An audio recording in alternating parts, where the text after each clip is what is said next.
বিএনপির নানান হিসাব নিকাশ, নানান অঙ্ক, left hand right hand side মিলিয়ে তাদের যে গোমর এটা ফাঁস করে দিয়েছেন অ্যাডভোকেট শিশির মনির, জামাতের হিট নেতা। শিশির মনির নিজেই প্রতিষ্ঠান, জামাত নেতা এই পরিচয় না দিলেও শিশির মনির নামটাই একটা বিরাট পরিচয়। রাজনীতি 180 ডিগ্রি ঘুরে গেছে। শিশির মনির বলছেন, রাষ্ট্রপতিকে অশ্বডিম্ব পরানো হয়েছে, 70% মানুষ গণভোটের পক্ষে হা ভোট দিয়েছে, যারা জুলাই সংস্কার থেকে দূরে সরে গেছে তারা জিয়াউর রহমানের রাজনীতি থেকে 1000 কিলোমিটার দূরে সরে গেছে। জুলাই সংস্কার প্রচার করে ক্ষমতা এসে দলটি এখন 180 ডিগ্রি অ্যাঙ্গেলে পল্টি মেরেছে। এর মানে বিএনপি একটা পল্টিবাজ দল। বিএনপি কিভাবে রাষ্ট্রপতির মাধ্যমে অশ্বডিম্ব পাড়াতে বিএনপি কিভাবে সহযোগিতা করেছে? কারণ সে অশ্বটা পেলে পুষে রেখেছে তো বিএনপি।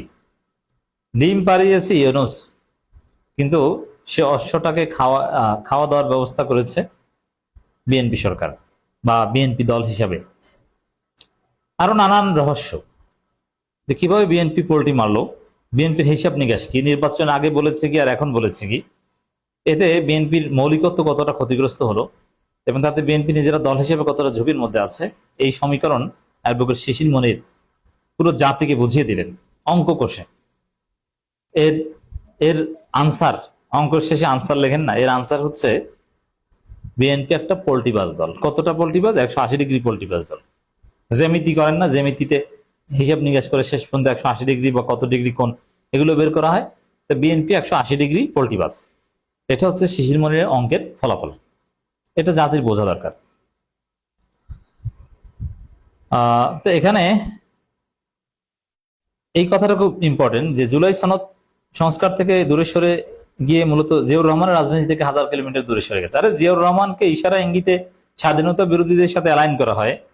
খালেদা জিয়া সংবিধান ছুঁড়ে ফেলেছেন, আর যারা 72 সংবিধানের বিরুদ্ধে তাদেরকে স্বাধীনতা বিরোধীদের সাথে অ্যালাইন করে আওয়ামী আন্ডা বাচ্চারা, যেমন ব্যারিস্টার আন্দারিফ রহমান পার্থ, আর সে তাতে বিএনপি টেবিল চাপড়ে স্বাগত জানায়। তাহলে বুঝেন যে আওয়ামী লীগ সারা জীবন জিয়াউর রহমান খালেদা জিয়াকে রাজাকার স্বাধীনতা বিরোধী বলেছে, এখন তো বিএনপিও রাজাকার স্বাধীনতা বিরোধী বলাকে টেবিল চাপড়ে অভিনন্দন জানায়, অ্যাপ্রিসিয়েট করে। তো বিএনপি যে আওয়ামী লীগ হয়ে উঠেছে এতে তো কোনো পার্থক্য নেই, স্পষ্টতই আমরা দেখতে পাচ্ছি। তো দর্শক, রাকসু চত্বরে আয়োজিত গণভোটের রায় বাস্তবায়নে গরিমেসি সংকটের পথে দেশ শীর্ষক আলোচনা সভায় শিশির মনির কথা বলেন। এটা শিশির মনির একটা নতুন ক্যারেক্টার যে তিনি এখন বাংলাদেশ সফর করা শুরু করেছেন, বাংলাদেশে অন্যান্য বিশ্ববিদ্যালয়ে যাওয়া শুরু করেছেন। কিছু ছাত্র দলের পান্ডারা শিশির মনিরকে লাল কার্ড দেখিয়েছিলেন, এতে মেডিসিন দিয়েছে শিশির মনির আরেক বন্ধু ব্যারিস্টার আসাদুজ্জামান ফুয়াদ।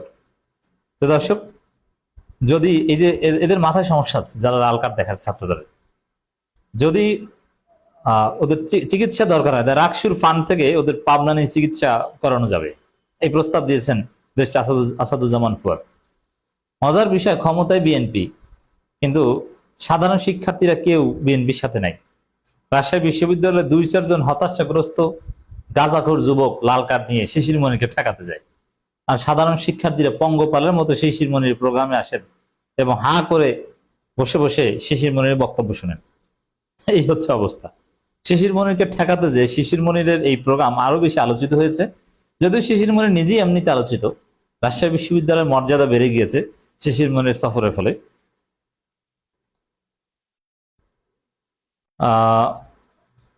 শিশির মনির বলেন, তাদের আচরণ দেখে মনে হয় বিএনপির তারা সংবিধান সম্পর্কে জানে না। 5 আগস্টের পর কেউ কেউ কারো রক্তচক্ষুকে ভয় করে না। 5 আগস্টের পর বাংলাদেশের মানুষ দুর্নীতির সিস্টেম থেকে মুক্তি চেয়েছে। দেখেন, এই যে সওদা বিবিকে গ্রেপ্তার করেছে, জামিন হয়েছে, তা গ্রেপ্তার করে একটা ভয়ের সংস্কৃতি তৈরি করার চেষ্টা করেছিল তারেক জিয়া। তারেক জিয়া এতটুকু চান যে সমালোচনা করে করুক, কিন্তু জিয়া পরিবার নিয়ে সমালোচনা করলে খবর আছে। তারেক জিয়ার এরকম ওই শেখ পরিবারের মতো একটু হওয়ার খায়েশ জেগেছিল, কিন্তু ভয় পাওয়া তো দূরের কথা, মানুষ আরো উল্টা গালাগালি শুরু করেছে, মানুষ ভয়কে জয় করেছে। এখন যেটা হবে, অতীতে 2-4 জন, আমাদের ক্ষেত্রে এটা ঘটতো, যদি কাউকে গ্রেপ্তার করতো তখন আমাদেরকে অনেকে সেটা পাঠাতেন, ভাই চারদিকে কিন্তু গ্রেপ্তার, সাবধান। অমুক অনলাইন অ্যাক্টিভিস্টকে গ্রেপ্তার করা হয়েছে, আপনি একটু সাবধানে কথা বলেন, একটু হিসাব করে কথা বলেন।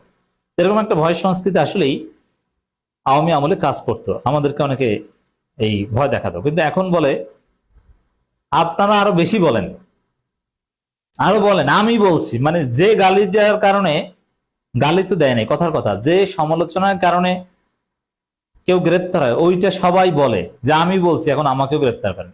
মানে উল্টো অ্যাকশন, কিসের ভয় সংস্কৃতি? এবং এই যে সওদা বিবিকে গ্রেপ্তার বা আরো এরকম যে ফেসিবাদী আচরণ, বিএনপিকে কড়ায় গন্ডায় হিসাব দিতে হবে। শিশির মনির এই হিসাব মিলিয়ে দিয়েছেন যে 5 আগস্টের পর মানুষের সাহস বেড়ে গিয়েছে। শিশির মনির বলেন, যদি মানুষকে আবারও গুম করতে চান, গুম করতে না চান, তাহলে গুম অধ্যাদেশ আইনে রূপান্তর করতে হবে। যদি না করতে পারেন তাহলে রক্তের দাম দিন, আমার মায়ের আর্তনাদ ফিরিয়ে দিন। হঠাৎ করে বিদেশ থেকে এসে পার্লামেন্ট চুপ করে বসে থাকবেন, এমন আচরণ কি জাতি মেনে নেবে? তারেক রহমানের আচার-আচরণ একদিকে সন্দেহজনক, আর একদিকে লজ্জাজনক।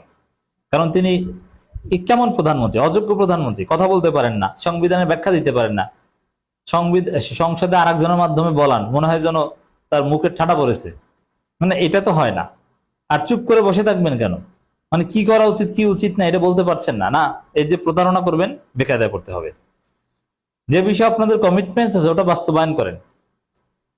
এই যে তারেক রহমানের চুপচাপ থাকা, পার্লামেন্টে কথা বলতে না পারে, এটা থেকে বোঝা যায় যে বিএনপির দৌড় কিন্তু বেশি দূর না। তারেক রহমান জানেন যে অবস্থা খারাপ, এই জন্য নিজে কথা বলছেন না। সালাউদ্দিন আহমেদ যে কোনো সময় ধরা খাবেন। এর মানে সালাউদ্দিন আহমেদের যে কথাবার্তা, যে থিওরি, এগুলো বাংলাদেশে কিছুই চলবে না। যার ফলে তারেক রহমান এই ব্যর্থতার লজ্জার দায় নিতে চাচ্ছেন, এই জন্য তিনি চুপচাপ আছেন। সংসদে উত্তর না দিয়ে সন্ধ্যায় সিনেমা হলে হাজির হচ্ছেন। আপনারা যে জুলাই সনদ রেখে গেছেন তার ব্যাখ্যা দিয়ে যান। শিশির মনিরটা কত কঠিন ভাষায় সমালোচনা করছে দেখছেন? শিশির মনির বিএনপির গোমর ফাঁস করে দিচ্ছেন। সংসদে চুপচাপ আর সন্ধ্যায় যে সিনেমা দেখেন, এটা কোনো রাষ্ট্রনায়ক সুলভ আচরণ হতে পারে না। কোনো রাষ্ট্রনায়ক জাতির এই ক্রান্তিকালে সিনেমা দেখতে যেতে পারে না, আর সেই সিনেমা নিয়ে ফেসবুক পোস্ট দেওয়ার কারণে তাকে গ্রেপ্তার করান পুলিশ দিয়ে। আপনার মস্তক কেঁপে উঠবে, জনগণ টেনে হিস্ট্রে নামাবে যদি এইসব ফাজলামি বন্ধ না করেন। তিনি আরো বলেন, জুলাইকে বিএনপি গুরুত্ব দিতে চায় না, কারণ যারা জুলাই আন্দোলনে জীবন দিয়েছে, হাত হারিয়েছে, পঙ্গু হয়েছে, তাদের খুঁজতে গেলে বিএনপি নেতাকর্মীদের নাম অনুবীক্ষণ যন্ত্র দিয়ে খুঁজে পাওয়া যাবে না। এই কারণে বিএনপি ভুয়া জুলাই যোদ্ধাদের সংসদে নেয় অতিথি হিসাবে এবং তাদের নিয়ে এনসিপি কে গালাগালি করায়। খোঁজ নিয়ে দেখা গেছে এরা কেউ জুলাই যোদ্ধা না, এরা ছাত্র দলের কেউ 2 গ্রুপে মারামারিতে আহত হয়েছে, এরা এখন জুলাই যোদ্ধা সেরেছে। বুঝতে পারছেন? আর জুলাইতে বিএনপির অবদান কি, এটাও শিশির মনির ফাঁস করে দিচ্ছেন যে নাই, জুলাইতে তেমন কোনো অবদান নাই। ওই যে অবদান হচ্ছে, মির্জা ফখরুল বলেছিলেন যে এই আন্দোলনের সাথে, ছাত্রদের কোটা সংস্কার আন্দোলনের সাথে বিএনপি জড়িত নয়, এই হচ্ছে বিএনপির আন্দোলন অবদান। তো দর্শক, শিশির মনির অঙ্ক কষে left hand side right hand side মিলিয়ে দেখিয়ে দিয়েছে বিএনপি একটা 180 ডিগ্রি পোল্টি বাজ দল।